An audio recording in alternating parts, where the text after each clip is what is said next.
नमस्कार, मैं रोज। जैसा कि मैंने आप लोगों से कहा था कि हम एक एक करके बाइबल के मेन कैरेक्टर्स को थोड़ा गहराई से पढ़ेंगे, और ऐसे हमने 10 पार्ट में दाऊद की लाइफ की कहानी पढ़ी थी। जिन्होंने डेविड का वो सीरीज नहीं देखा है उनसे मेरी रिक्वेस्ट है कि जरूर देखें।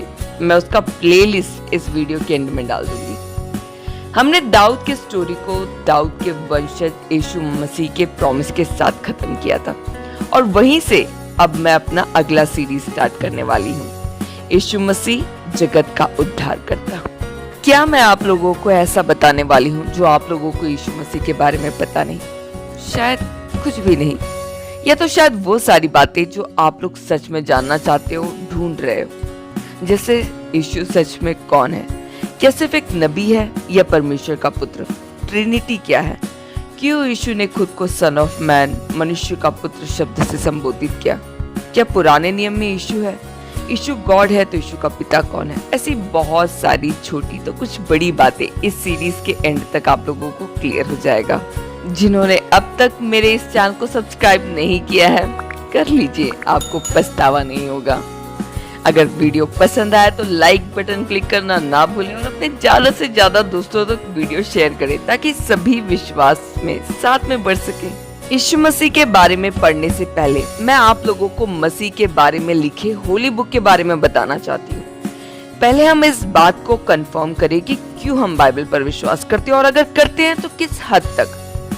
अगर आप बाइबल पर विश्वास करते हो तो आपको बाइबल को एज ए होल या कहो पूरा यकीन करना होगा। आप ये नहीं बोल सकते कि मैं इस पोर्शन में, इस भाग में यकीन नहीं करता, मगर बाकी सारे पोर्शंस पर मेरा विश्वास है। एक थियोलॉजन ने ऐसा कहा है कि बाइबल एक स्वेटर के समान है। अगर आप उसमें से एक ऊन खोलना शुरू करोगे तो धीरे धीरे आप पाओगे कि सारा स्वेटर खुल जाएगा। आज आप इस पोर्शन को मानने से इनकार कर रहे हो तो कल दूसरे पोर्शन को भी करोगे, और ऐसे धीरे धीरे आपको पता भी नहीं चलेगा कि आप बाइबल से और बाइबल के गॉड से भी दूर हो गए हो। बाइबल एक यूनिक बुक है क्योंकि ये परमेश्वर का वचन है। क्या बाइबल खुद इस बात को क्लेम करता है कि ये परमेश्वर का वचन है? 100 से ज्यादा बार। पुराने नियम में कई बार हम ऐसे इंट्रोडक्टिव फ्रेज देख पाएंगे, थस सेज द लॉर्ड, यहोवा ऐसा कहता है। कई बार वचन गॉड सेज से शुरू होता है। दूसरा तिमोथी 3:16, सारा पवित्र शास्त्र परमेश्वर की प्रेरणा से रचा गया है। मत्ती 4:4, हर एक वचन जो परमेश्वर के मुंह से निकलता है। दूसरा सैमुएल 23:2, प्रभु का आत्मा मेरे द्वारा बोलता है, उसका शब्द मेरी जीभ पर विराजमान है। दूसरा पत्रस 7:20 से 21, पहले ये जान लो कि पवित्र शास्त्र की कोई भी भविष्यवाणी किसी के अपने ही विचारधारा के आधार पर पूर्ण नहीं होती, क्योंकि कोई भी भविष्यवाणी मनुष्य की इच्छा से कभी नहीं हुई, पर भक्तजन पवित्र आत्मा के द्वारा उभारे जाकर परमेश्वर की ओर से बोलते थे। और ऐसे ढेर सारे वचन हैं जो हमें ये प्रूफ देता है कि हर लिखित वचन परमेश्वर के द्वारा इंस्पायर है। पर क्या बाइबल का ऐसा क्लेम बस इसे परमेश्वर से इंस्पायर बताने के लिए काफी है? बाइबल की लिखावट इस क्लेम को और मजबूत बनाता है।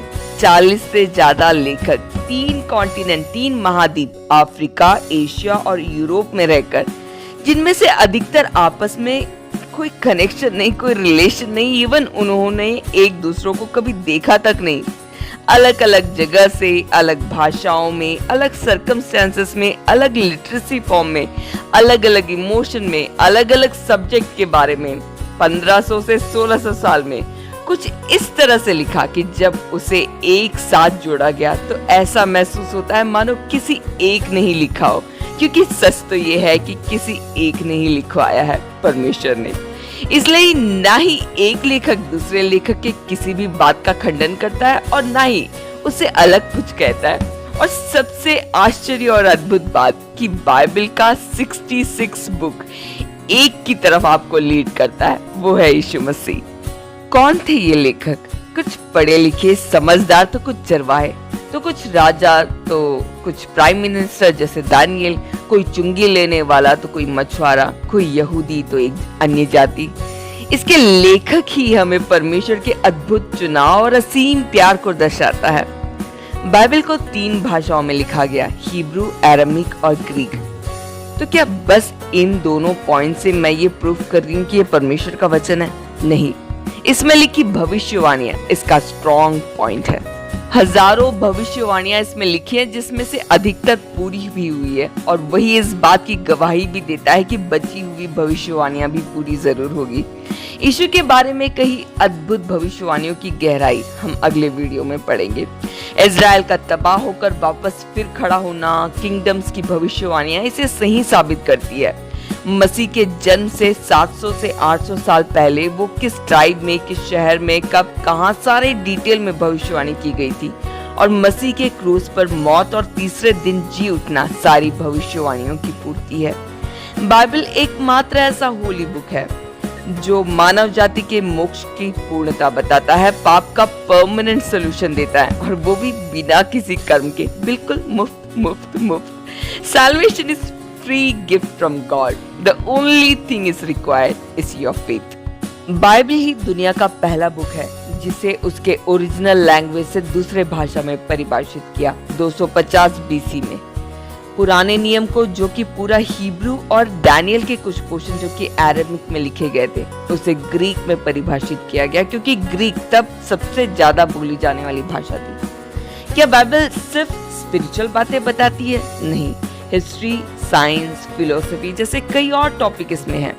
इसमें लिखे राजाओं का नाम सिर्फ बाइबल में बस नहीं, हिस्ट्री बुक्स में भी है। ये कोई काल्पनिक लोग नहीं थे। सालों से बाइबल को कई परीक्षाओं से गुजारा गया, जलाया गया, मेक श्योर किया गया कि इसका कोई कॉपी ना बचे।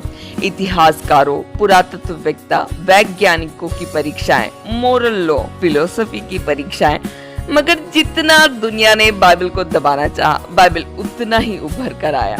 दुनिया में सबसे ज्यादा कॉपी बाइबल की जाती है, सबसे ज्यादा भाषाओं में बाइबल का ट्रांसलेशन होता है, और सबसे ज्यादा लोग बाइबल को फॉलो करते हैं। ना तो बाइबल किसी साइंस की बातों का विरोध करता है, ना इतिहास का।